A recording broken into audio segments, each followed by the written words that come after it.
শ্রীমুদর্শন দেবত্বের সন্ধানে Christ two Ramakrishna. শ্রীম ভক্তদের প্রতি যা ভগবানকে বলবে অন্তর থেকে না বললে কিছুই হবে না। কতগুলি কথা আবৃত্তি করলেই হয় না, মন মুখ এক হওয়া চাই। ঠাকুরও বলতেন শুধু বাজনার বোল মুখে বললে কি হয়, হাতে আনতে হয়, ধারণা করতে হয়। বলতেন ছোট শিশু মুখে কিছুই বলতে পারে না, কিন্তু পিতা হৃদয়ে অনুভব করে সেও তাকে ভালোবাসে। অন্তরের কথা অন্তর বোঝে, ভগবান হৃদয়ে থাকেন। হৃদয়ের নির্বাক ভাষায় বললে তিনি বোঝেন। শুনছ বুদ্ধিরাম, কেবল প্রভু প্রভু করলে কি হবে? প্রভুর কথা শুনতে হয়, পালন করতে হয়। পাঠক এবার লর্ডস প্রেয়ার ঈশ্বরস্তুতি পাঠ করিতে চান শ্রীম ভক্তদের প্রতি।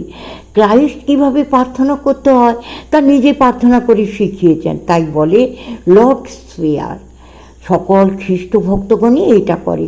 দেহ রক্ষার জন্য, দৈনন্দিন অন্যের জন্য প্রার্থনা করছেন। Give us this day our daily bread. আত্মার রক্ষার জন্য যেমন জ্ঞান ভক্তি বিশ্বাস চাই, তেমনি দেহ রক্ষার জন্য অন্যও চায়। এটিও সন্ন্যাসীদের জন্য উপযোগী। এখানে সঞ্চয়ের কথা নয়। ঠাকুর বলতেন সাধু আর পক্ষে সঞ্চয় করে না, কিন্তু গৃহস্থের সঞ্চয় করতে হয় পরিজন আছে বলে। কি সরল কথা! মানুষ যেমন অপরের ত্রুটি বিচ্যুতি ক্ষমা করে, তেমন তুমিও আমাদের ত্রুটি বিচ্যুতি ক্ষমা করো। অসংখ্য অন্যায়, মানুষের অসংখ্য ত্রুটি বিচ্যুতি ঈশ্বরের কাছে। মানুষের জীবনটি ঈশ্বরের দান, জীবনের সকল উপকরণও তার দান। অভ্যুদয় ও নিঃশ্রেয়স বৈভব ও মোক্ষ তার দান। ঈশ্বরের দান ও সাগরে জীব ভাসমান। ঈশ্বর ছাড়াও কত রকমের ত্রুটি বিচ্যুতি আছে। ভারতীয় ঋষিগণ তাই এইসব ত্রুটি বিচ্যুতিকে ঋণকে 5 ভাগে বিভক্ত করেছেন। বলেছেন দেব ঋণ, ঋষি ঋণ, পিতৃঋণ, নৃঋণ, ভূত ঋণ। যার কাছ থেকে কিছু নেওয়া হয় তার কাছেই আমরা ঋণী। একজন মানুষ বেঁচে থাকতে হলে সে এইসব ঋণে আবদ্ধ হয়। সকল ঋণ থেকে মুক্ত হয় যখন সমাধি হয়, ঈশ্বর দর্শন হয়। তার পূর্বে এইসব ঋণ সম্বন্ধে অবহিত থাকা উচিত। এই অবহিতির জন্য সকল ঋণকে 5 ভাগে বিভক্ত করেছেন। সন্ন্যাসীরা এক ভগবান চিন্তায় সব ঋণ থেকে মুক্ত হয়। গৃহীদের এই পঞ্চঋণ থেকে মুক্ত করতে হয় নিজেকে। নিত্য ভগবানের ধ্যান চিন্তাতে মুক্তি লাভ হয় দেবঋণ থেকে। শাস্ত্রাদি সদ্গ্রন্থ পাঠে শোধ হয় ঋষি ঋণ। ঋষিগণ অর্থাৎ গুরুগণ মানুষের পরম সুখ শান্তির পথ বলে দেন, তাই মানুষ তাঁদের কাছে ঋণী। পিতৃঋণ মানে যে কুল থেকে শরীর এসেছে সেই পিতৃগণের নিকটও মানুষ ঋণী। তা শোধ হয় নিত্য তর্পণাদি দ্বারা। নৃঋণ শোধ হয় অতিথি সেবায়। মানুষ সমাজের কাছে প্রত্যেক মানুষ ঋণী। কেন? মানুষ সমাজ থেকে সে উপকার পায়, তাই সে ঋণী। তা শোধ হয় মানুষকে নিত্য কিছু দানে। ভূতঋণ মানে মানুষ ছাড়া অন্য জীবজন্তুর কাছ থেকে উপকার পায় মানুষ, তা শোধ হয় নিত্য তাদের কিছু খাদ্য দিলে। এইসব অবস্থা মানুষকে দেবভাবে নেবার জন্য। মানুষের স্বরূপ সে অমৃতের সন্তান কিংবা অমৃতত্ব স্বরূপ। মহামায়ার প্রভাবেই তার ভিতর পশুভাব ও মনুষ্যত্ব ঢুকেছে। পশুভাব মানে স্বার্থপরতা, তা থেকে তাকে মানুষভাবে আনেন, তা থেকে দেবভাব আনা। এটাই মানুষের পরিপূর্ণতা, দেবত্ব লাভ।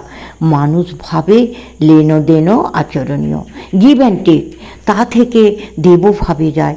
যখন খালি দেয়, নেয় না। দেখো কতদূর ভেবেছেন ঋষিগণ, অবতারগণ। ক্রাইস্ট অ্যাকশানে বলেছেন যার যা প্রাপ্য তাকে তা দাও। ওই জন্য এ কথা। জন্মগত অনুদার মানুষ, তাকে ধীরে ধীরে উদার তৈরি করা। উদার না হলে ঈশ্বরের কাছে যাওয়া যায় না। সর্বস্ব ভগবানের। মানুষ যখন হৃদয়ে সেটি বোধ করে এবং আচরণে আনতে চেষ্টা করে, তখনই তাকে প্রার্থনা করতে হয় আমাদের তোমার কাছে যে ঋণ তা থেকে মুক্ত করো। And forgive us our debts. যথার্থ ঋণমুক্তি সমাধিতে তা লাভ না হওয়া পর্যন্ত ওই প্রার্থনা আমাদিগকে ঋণমুক্ত করো। শ্রীম ভক্তদের প্রতি কায়িষ্ঠ প্রার্থনা করছেন আমাদিগকে লোভাদি পাপ থেকে রক্ষা করো। ঠাকুরও প্রার্থনা করেছেন, মা তোমার ভুবন মোহিনী মায়ায় মুগ্ধ করো না, তোমার পাদপদ্মে শুদ্ধা ভক্তি দাও।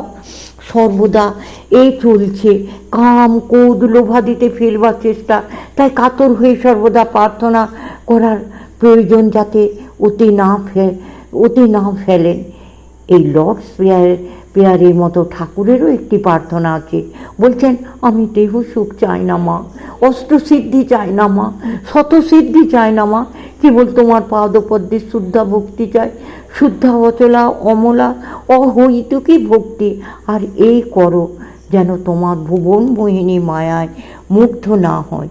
শ্রীমকে ভাবিতেছেন পুনরায় কথা শ্রীম ভক্তদের প্রতি কায়িষ্ঠের প্রার্থনায় আহারের কথা রয়েছে, ঠাকুরের এই প্রার্থনায় আহারের উল্লেখ নাই।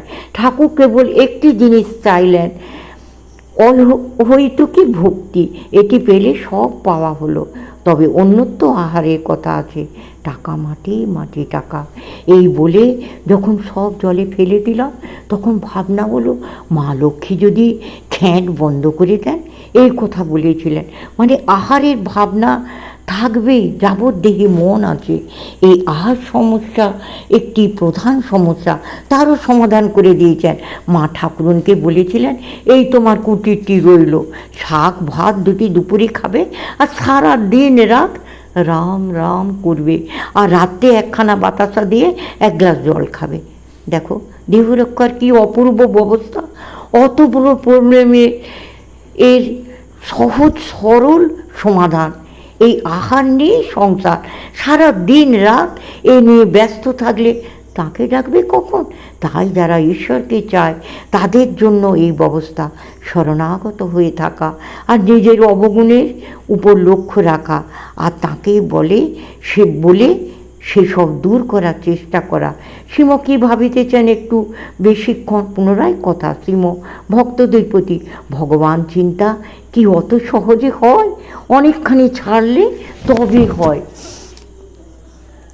চৈতন্যদেব বলেছিলেন তৃণাদপি শুনেছেন তররূপী সহিষ্ণুনা অমানিনা মানদেন কীর্তনীয় সদাহরি। তৃণ হইতে দিন বৃক্ষের মতো সহিষ্ণু, নিজের মান না চেয়ে অপরকে মান দিতে পারে সেই ভক্ত হরিনাম কীর্তনের অধিকারী। এখন কে পারে এরকম হতে?